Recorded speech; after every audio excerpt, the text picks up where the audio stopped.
나는 3년간 자영업을 했다. 카페를 운영했고 총 3개의 매장을 운영했다. 독립하여 사장이 되기 전에는 카페 매니저를 했고 매니저를 하면서 브랜드를 론칭했다. 프랜차이즈로 브랜드를 등록하고 가맹점도 15개까지 모집해봤다. 그 후에는 바리스타 학원을 월급제 원장으로 운영했다. 국비 지원 승인도 받고 운영도 괜찮았다. 그러다 보니 내 능력을 과대평가했고 회사가 나를 만족시켜주지 않는다는 생각에 독립했다. 결과는 보는 바와 같다. 처음 사장이 되고 운영은 동업으로 했다. 다만 모든 자본과 책임은 나에게 있었다. 장사가 안 되지 않았다. 심지어 잘 됐다. 여태까지 모든 노하우를 동원했고 작은 매장이지만 월세는 저렴한데 매출은 잘 나왔다. 여러 가맹점을 오픈시키고 관리하며 운영 노하우 또한 누구보다 자신이 있었다. 그리고 어느 순간부터 마음속에 자리 잡았던 나쁜 생각. 이제는 장사 말고 사업을 해볼까? 이 생각이 나를 나락으로 보내버렸다. 분수를 알고 만족할 줄도 알아야 했는데 무리했다. 매장이 잘 되니 다른 컨셉의 매장을 냈다. 로스팅도 기술이라고 자만했고 자본은 없지만 다른 카페의 원두 납품도 하고 싶었다. 무리해서 장소를 섭외하고 로스터기를 구매하고 허가를 받았다. 근데 자본이 없었다. 이게 가장 큰 문제였다. 커피는 맛있었다. 그렇지만 돈은 안 됐다. 작은 로스터기로 내 몸을 갈아 넣어도 생산량이 정해져 있었다. 그러던 와중 동업자들과의 의견 충돌이 시작되었다. 사업으로 가는 첫 번째 관문인 직원을 쓰기 시작했다. 과분했다. 그리고 가맹점 모집을 위해 투자했다. 결정적으로 시기상조였다. 나조차도 펑펑 돈을 쓰고 다녀도 모자르지 않을 만큼 장사가 잘 됐어야 됐는데 그게 아니었다. 이미 투자하고 알았다. 이걸 누구에게 권할까? 이때 무리한 투자는 내 앞으로 나오지 않는 대출을 집 담보권을 걸어 아내 이름으로 실행했다. 그게 패망의 결정적 원인이었다. 들어오는 돈이 있어서 겨우 구멍을 채웠지만 다 채워지지 않았고 하나둘 구멍이 뚫리기 시작하더니 결국엔 완전히 열려버렸다.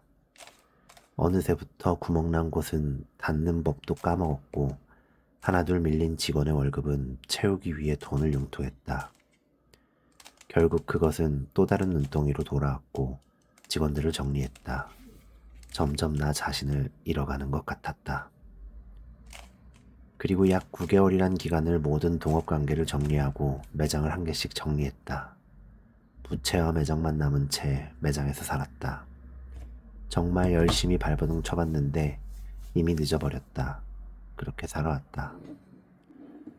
카페 매장으로 경험해 볼 수 있는 경험의 영역이 만약에 100이라면 나는 적어도 80 이상은 경험해 봤고 알고 있다고 자신할 수 있다. 근데 돌이켜보면 나는 10도 몰랐던 걸지도 모른다.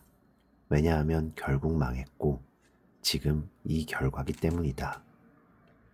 혹시라도 희망 회로를 돌려보고 있는 예비 카페 사장님이 계시다면 적어도 자본을 2억을 가지고 시작하길 권장한다.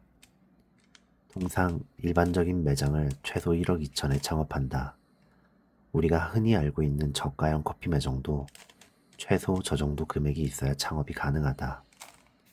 쉽게 돈 버는 건 없다. 저가형 매장이야말로 바닥으로 내려가는 지름길이라고 단언할 수 있다. 생계만 겨우 유지되고 투자금이 회수되지 않는 마법을 보게 될 것이다. 2년간 버티면 어떻게 매장을 팔까 고민하게 될 것이다. 누구에게 이 폭탄을 던질지 기다릴 거다. 만약 1억 2천을 투자했다면 8천만 원의 예비 자본을 쓸 때까지만 영업한다고 생각해야 한다. 그러면 성공의 길이 조금 더 가까워진다고 얘기할 수 있겠다. 내가 기본적으로 어려웠던 건 카페에서 나오는 돈만이 우리 가족의 유일한 생활비였다. 월급 주고, 임대료 내고, 세금 내고, 남은 돈이 우리 가족의 유일한 생활비였다. 정말 내 아내를 비참하고 힘들게 했다.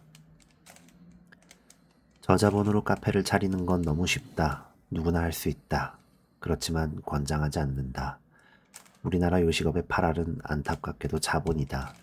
구멍가게에서 맛으로 승부하는 세계가 아니다. 30년 전통의 장인 만두가게라면 얘기가 다르겠지만 적어도 카페는 그게 아니다. 더욱 세련된 걸 소비자가 찾고 그게 아니라면 그에 준하는 느낌을 찾는다. 그 느낌은 결국 돈으로부터 나온다. 어중간한 자본으로는 그런 느낌을 낼 수 없다. 물론 개업을 생각하고 앞둔 사람이라면 누군가는 얘기할 것이다. 실패한 사람은 이유가 있고 나는 실패한 사람과 다르다고. 그것도 맞는 말이다. 정확히 3년 전에 나도 그랬다. 하지만 오전 8시 오픈해서 새벽 2시까지 영업하고 마감하고 집에 가면 새벽 3시다. 씻고 잠만 자도 많이 자야 4시간이다. 그렇게 3년을 살았다. 가족도 친구도 안 보였다. 그럼에도 실패했다. 혹시라도 카페를 창업하고 싶은데 자본이 부족한 분께서 이 영상을 보고 있다면 반드시 댓글로 남겨주셨으면 좋겠다. 주제 넘을지 몰라도 작은 조언을 드리겠다. 솔직하게 오픈하겠다. 매장 하나의 월 매출은 배달 포함 4천만 원이었다. 그렇다. 손에 꼽힐 만큼 장사가 잘 되는 매장이었다. 지출 대비 이윤도 괜찮았다.